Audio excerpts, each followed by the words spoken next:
И сколько лет одно и то же, одно и то же. Ну хоть что-то можно сделать. Что за вранье? Шаралар эпидемиологиялық дүниелердің сақталуын қамтамасыз ете алмайсыздар ғой, онда ашын айтқан кезде. Он не работает уже второй год.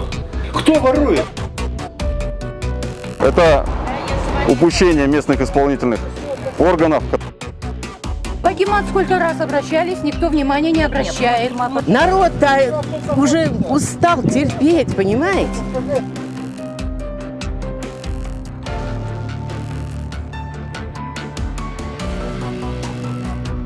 Никакой акимат сейчас не поможет. И как в каменном веке. Не помыться, ничего. Как было 40 лет назад, так и осталось.